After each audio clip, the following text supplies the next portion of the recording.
Бэлтгэл Сэнгүр брэнд. За ингээд манай нэвтрүүлэг маань үргэлжлүүлж явагдаж байна. За ингээд энэ удаад манай студид бас Альянстэй шүтээцийн харцаг багийн ахлагч одоо их хүрэлцэн ирээд байна. Энэ өрөө мэндийг хүргэе.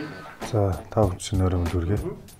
За тэгээд үндсийн суперлигийн бид хаалтын төгслийн нэвтрүүлэг хийж байгаа. 13-аас 14 оны үлрэнгээ сайхан болсон. Тэр дундаа Альянстэй шүтээцийн харцаг багийн жил мөнгөн медаль их хүртлээ. Энэ жил бас багийнхаа талаар мөнгөн медаль хүрсэн талаар сэтгэл хэр байна? Суперлиг ирэхэд бас ямар хуваалж өнгөрөв энэ талаар.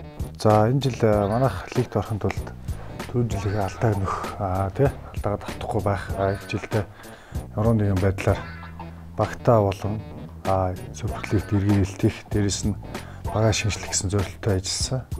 Ямар ч гэсэн бидний хэмжсэн бодсон төлөвсөн юм ихэд бэлээ болсон. Эх жил бол дараагийн шатанд авахын тулд арай өөр зорилттой, өөр бодлоготой ажиллана. Тэрнийхээ эхний үйл ажиллагааг гэсэн манайхаа одоо энэ зунаас холоо хийгээд эхэлсэн байгаа. Энэ жил л харцаг баг өнгөрсөн жилээс нэлээд онцлогтой байсан. За онцлог юу лигонор байна те. За тэгээд зарим тамирчнаар бас ган хологч юм энэ жил лиг тоглоогүй. За тэгээд бас шинэ спонсор байгууллагатай болоод нэг сайн өрсөлдөөнийг үзүүллээ. Лигийн эхлэхийн өмнөөс энэ лигийн өрсөлдөөний талаар асуумаар байна л да. Энэ жилийн лиг бас нэлээд өрсөлдөөнтэй болоо. Танах бол чинь плей-оффт маш хүнд байдлаар шалгарсан шүү дээ. За энэ жилийн плей-офф гэх юм бол яг плей-оффт гарахын тулд ширүү өрсөлдөөнд дундаас гарч ирсэн. Ер нь бол тойргийн 3 тоглолт тэрчээл зур плей-оффын тоглолтоос нах гарч ирсэн л дээ. Бусад багууд маань гэх юм бол бас мөн хэцүү байсан. Сүүлийн 1-2 тоглолтод бүх юм шийдэгдчихсэн болохоор плей-оффын бэлтгэлтэй сэтгэл зүйн бэлтгэл бие биедээ манайх арай илүү бэлтгэж эхэлсэн. Хасагдах шатных дээр. Зэрнээс уйлгалт плей-офф тэдгээр байраа гарч юмсан гэсэн тийм зүйл байв. За 2-оч юм 3-оч юм уу эсвэл 4-өөр гарч хастай таахгүй шүү гэсэн ч юм уу тиймэрхүү зүйл ер нь бэсний эсвэл шууд плей-офф гарахын төлөө хүн ярьсан нь. Манайх бол зүгээр яг тэр багтай энэ багтай гэсэн багийг ямар нэгэн байдлаар дутуу үнэлж ямар нэгэн байдлаас өөрсдөө дутуу гэж бас боддгоо. Зөвхөн плей-офф бол плей-офф ямар багтай тоглоно биднэрт бол хамаагүй. Харин энэ бол мэдээж маа тасалжуулагч ажил гэсэн үг. Тэгээд тийм болохоор тасалжуулагч маа юу гэж зөвлөн юу гэж ярьж тэр болгоны дагаж мөрдөж тэгээд багийн ахлагчаар дамжуулж тамирчтай хайрцдаг манай баг. Тийм болохоор энэ жил плей-офф төр заавал тэр баг энэ баг гэсэн тийм гологч завч байгаагүй биднэрт. Тийм боломжч бас хэцүү байсан. Зүгээр гарахын тулд мэдээж маш хүн тэмцэл хийж гарч ирсэн. Лигонорууд асуумаар байна л да. Маркус Саймонс үнэхээр сайн тоглолтыг үзүүлж байлаа. Ватамонд ирээд буцаа яваад гисэн. Тэрөөс нэлээд багт хүн туссноо яасан. Тэр яг зүгээр гэрүүлийн байдлаас болоод явсан. Тэгээ хүн тусна гэдэг бол яг сүүлийн финалийн тоглолт дээр харагдсан байх. Солилцооны асуудал магадгүй нэлээд хүн дээр тусгаж байлаа. Тэгэд багийн тамирчид мэдээ ядралт авцсан. Тэр байдалтай тоглосон. Тэн дээр яг их жил асуудлуудыг шийдээд арай өөр байдлаар орж ирнэ. Ирэх жил бас энэ зам бас олон зүйл төлөвлөж байгаа, ирэх жил бас төлөвлөж байгаа чихийн яриад байгаас энэ бүдгийг тодруулаад ирвэл яг харцаг багийн зүгээс ямар төлөвлөгөөнүүд ирнэ төлөвлөж байгаа юм бэ? За орс манах клубын систем шилжмэгээд төлөвлөж ажиллаж байгаа. Энэ намтар нь бол шийдвэрлэгдэлтэй дуурчих байх. Тэгээ бусад өөр юмуд нь голчоо тамирчид руу хандсан. Тамирчдын нийгэм ажил төрөлтэй. Тэгээ цалин үйлс дээрээс нь бэлтгэл сургалт руу хандсан чиглэлцээ ажлууд явагдана.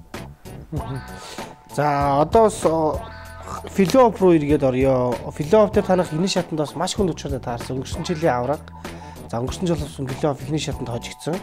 Танангаар тоглоод таарсан. Тэгээд тэрс маш хүнд тоглолт болсон. За би бол хамгийн сүүлийн тоглолтыг санаж байгаа 3 нэмэлт цаг сунгаад маш хүнд өрсөлдөөнийг үзүүлсэн. Танангардын эсрэг тоглосон плей-офф өрсөлдөөний талаар. Тийм бас тэр тоглолтод бас за өөрөө болон Баттөргөө танай тоглогчид бол ерөөдөө чөлөө шийдэлтийг бас атлгүй шийдсэн. Тэр зам маш сайн байсан. Тэр тоглолтын дээр бас ямар ч тамирчин алдаа гарахгүйгээр л хожихыг хичээдэг. Засмаг тоглож байгаа нөө хөлбөмбөг тоглож байгаа ялгаагүй. Гэхдээ хизээ яг алдаа гаргаад хизээ засаад хизээ алдаа гарах ёсгүй байх хэрэгтэй гэдэг л багийнхантаа бүгдэнд нь ухамсарлуулж ойлгож хэлжсэн л та. Тэгээд нэг шидээд алдахад нь чи алдчихлаа гэхгүй зэмлэхгүйгээр те. Гэхдээ чи энэ алдаагаа арай өөр байдлаар өөр үйлдэлээр өөр байгаа байдлыг илэрхийлэх ёстой. Тэрийг алдаагаа өөр юмар засаа. Чи шидээд алдчихулна. Эргээд хамгаалаад бусдаа боломж олгоод туслаад өгөө. Энэ бол чиний алдаагаас хамгийн ойрхон хамгийн амархан алхам шүү гэж багийн залуучууд маш хэлж ирсэн. Тэгээд тэр тоотод мэдээж хүнд байсан. Тэгээд танан багийнхан маш сайн бэлтгэлтэй орж ирсэн. Маш сайн тоглогч нартай баг. Тэгээд нөөц болцооч аюу өндөртэй байсан. Ах зөв угаасаа ямар нэг тоглолтын нэг нь хожныг хожигддаг тийм л юм болсон. За дараагийн цуврал тоглолтоо хөлгүүдтэй хийсэн. За хөлгүүдтэйгээд бас цуврал тоглолтууд мэдээж ялгаж хүлээсэн байгаа. Ер нь хөлгүүдтэй тоглолоо сүйд нас бодож яхад за ингэж тоглолтог байж тээ, эрэг тоглолтог байж тээ гэж бодогдсон юм одоо ер нь байна уу? Зөв яг нэг юмыг ухрааж болдгоо, зааж болдгоо гэж тэгж боддог харж байсан. Гэхдээ ер нь бол хөлгүүдтэй тоглоход алдаатай зүйл маш гарсан байсан. Тэрийг эргчил мэдээд засан залуулна. Тэгээд буцаад эргээд ирч хүчтэй орж ийн гэж бодож байгаа. Тэгээд хөлгүүд манайхыг маш сайн анзаарч орсон байсан. Манайд ямар ч тийм боломж хүсээгүй. Тэр боломж олдох нь манайх алдахыг хүсдэг гэдгийг маш сайн мэдсэн болохоор тэнд аягүй бэлтгэлтэй орж ирсэн байсан. Аягүй мэдрэмжтэй ч хийжсэн тэрийг. Танай багийн хувьд бас мөн эрхэмчлэн би зүгээр ингээ анзаарч байгаа төвийн байрал дундаа бас нэлээ. Төвийн шугамар ч юм уу за өөрөөр чинь за мөн боловсролгаар ч юм уу дамжиж их олон тоглолгоо явж ирсэн те. Тэгээд бас тэр тактикийн талаар да бас юу хэлэх вэ? Ерхийдөө бас те боловсролтой ч юм уу да ингээ хамтаа тоглоход байсан Монголын бас энэ хоёр шилдэг төвийн тоглогчдоор хамтаа тоглоход ямар байдгүй талбай дээр те. Энэ талаар асуухад боловсрол байна. Дамд төрж байна те дамд байна. Тэгээд ер нь бол манайх их цөөхөн төвөнд тоглож шүү дээ. 3хан төвөнд тоглож шүү дээ. Тэгээд дамбаа нь одоо жоохон нуруу намтаа болохоор жоохон ер нь дөрвөлөг орж байгаа байрлалаараа боловсролтой хамт тоглоход шүү дээ. Дэмтэй байдаг. Зөв давуулаа шийдэж болно, алдаж болно те. Ингэж болно. Тэгэхэд ямар ч сан өөр юм болгоод авчдаг. Хэрэгтэй үедээ хийх ёстой юм хийчдэг. Тийм л залуу явсан тоглож байгаа. Хэвээр дэмтэй байдаг. Энэ жил бас нэлээ уур чадварлаг легионрууд нь олон ирсэн шүү дээ. Тэгээд Эрдэнэдээ ирэхэд 4 болоо 5 номерын тоглогч нар олон ирсэн. Ирэхэд хамгийн хүчтэй тоглоход хэцүү ч юм уу хамгийн шилдэг легионрууд одоо дүгнэхэд бас хэн байсан гэж дүгнэж байна. Хамгийн хэцүү тоглож ирсэн ч юм уу довтлоход ч юм уу хэцүү. Тэгээд өөрөө чи хамгаалж ирсэн тоглогчид легионруудаас би бол яг тэрийг гэж болтол хэлж чадахгүй байна. Тэ. Хүн болгон чуу мутафул гэж магадгүй л тэ. Гэтэ тэр үний нөөц болцоо хэрхэллээ. Тэгээд дээрэс нь хэдтэй өндөртэй өнгөлөө те. Буцаад эргээ солилцоогоор ямар олон орж иж байгаа лээ. Бас манай багийн нөөц болцоос ямар байсан бэлээ те. Тэрийг бүх юмаа болцол яг энийг чихгүй юм ойролцоо байсан. Яг тухайн нөхцөл байдалд тааруулж тоглож тасалж үлдсэн зөвлөгөөгөл явж исэн легионууд байсан болохоор ер нь нэг тийм тэр нь илүү юм уу гэж хэлэхэд хэцүү. За бас эргээд бас нэг сонирхолтой зүйлийг асууя. Нэг сарын сүүлээр Ярамтх спорт шинэ ордонд Бүготын сайхан тоглолт болж өнгөрсөн. Тэр тоглолтоос монголчууд 101-ээр маш чухал ажлыг авсан. Тэр тоглолтын талаар өөрчлөлтсөн сэтгэлээсээ хуваалцаач. Тэр тоглолтод уул нь би өнжий гэж бодож ирсэн. Тэр хоолцоор тэр тоглолтыг хоёулангийн тэр шагааны бэртэл авцсан байсан. 20 дугаар хориг дээр шагаа гიშгдсэн. Тэгээд өндөр битэй хүн те том битэй хүн шагаантай бэлтгэн нэлээ удаа идэгдэг. Нэлээд тийм арчилгаа шаарж идэгдэг. Тэгээд манай Алестек компани хамт олон бол манай гэр бүлийн хүн те нав идэхэд маш их хөв нэмэрлсэн. Тэгээд ажил гэрчэд Эрдэнэ лирикстэй тоглож байсан шүү дээ. 2 дугаар үе дээр наваг их 1-р амрааж хагаад 2 дугаар бол тавьсан. Тэгээд шагаад л гэж пүүз буцаад хөл орохгүй тэгээд хатцсан байсан. Тэгээд маш эрчимтэй имчилгээ хийлгээд гэртээ солиос эцэндээ сарын дараа хэд баг буцаад ямар ч нэг 70% хөл нэг зөвлөл манд ямарсан 70% ажиллал тийм шууд плей-офф болж байна. Тэгээд тэр тоглолтын дээр олон тоглохгүй гэсэн чинь тэгээд гараа за би жоохон байж сууш өгөхгүй чи явж гэсэн. Тэгээд сүлдээ би бүр өөрөөс тоглолтондоо орцсон. Тэгээд нэгэнд гарч тоглох юм чинь тэгээд одоо нөгөө талд тэр чинь бас нэг Монгол улсын төлөө тоглож байна те. Олон монголчууд ирээд үзэж байхад бас тэр бүгдийг хүндлэх ёстой гэсэн үгнээсээ тоглосон. Тэгээд ямар ч сан сүүлийн нэг тэнцвэрлэх гоолыг хийгээд тэгээ сүүлдээ хурдан тоглоом дуусаа тайм байхгүй тэр тэнцвэрлэх гоолыг отгонх надад байсан. Тэгэхээр би ямар ч авч хийгээд цагаахаас тайм харахад тайм байхгүйгээр надад төгсөж исэн. Тэгээ за ямар ч ингэ гэсэн отгон бах эрт тоглоод айл алдаад отгон мөнгөөс гэж чаа. Тэгээд угаасаа хамгийн түн сончир тоглоонд гарсан байсан. Өөр санчаас өөр авахгүй гэж боломжгүй хэрвээ барих юм бол тоглож чадахгүйгээр дуусгацсан. Тэгэл санчил луухтуулаад манай он тэгэл авчиал. Одоо хийх ёстой юм бол хийсэн шүү дээ. Тэгэл хойцсон дээр маш баяртай байсан. Ямарсан тийм урдан тийм олон тоглолтууд зохиогдож ирсэн. Тэгээ тийм сонирхолтой болон үзүүштэй тоглолтууд зохиогдож өгөө. Тэгээ Сэнгүүр бэнд бас тийм зохион байгуулалтанд тустай үзүүлэлттэй спонсорчууд маш их баярлалаа гэж. За тэгээ ямарсан Альянстай харцаг баг маань энэ жил үнэхээр сайхан өрсөлдөөнийг үзүүлж мөнгөн медаль хүртлээ.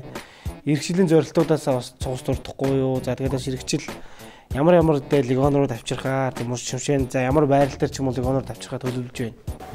Тийм талаас тодорхой хэлхэрэнгүй ярил. Одоо яг л тэр л яг л тодорхой болог байна. Тэ зүгээр яг намайг хэдэн авирт тоглох уу тэ хэнийг одоо холонд тоглох хугацаагаар 2 лоо холонд болж авчрах уу эсвэл 4 дээр тоглолдог 5 дээр тоглолдог нэг холонд болж 3 авчирчих уу тэ эсвэл шидэгчтэй авчрах уу гэдэг шийдэг байгаа. Тэгтээ ер нь бол ямс нэг 3 авчрах тавьчихна. Тэгээд хамгийн гол нь нэгэнд авчирч байгаа их бас тийм ёс зүйтэй бас хүндлэлтэй тэ бас жоон тийм боловсон тоглолцдог тэ бас тийм янз бүрийн асуудал гаргаад байдгүй.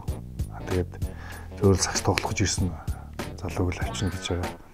Тэгээд энэ жил Хэмуц авсан Хэмуц маш сайн тоглосон.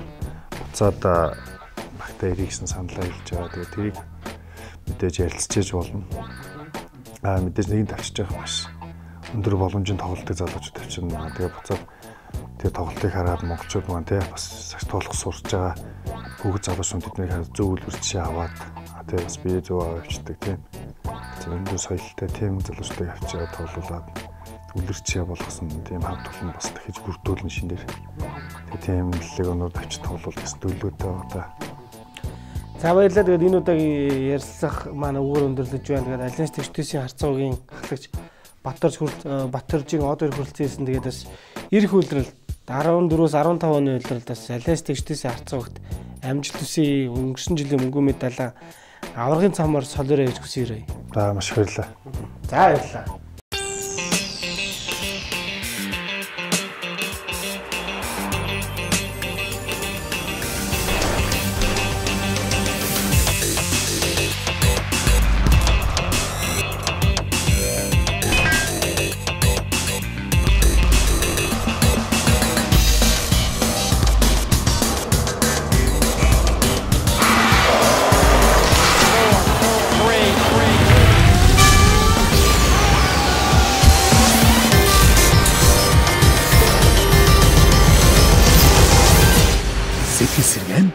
Сэнгүүр брэнд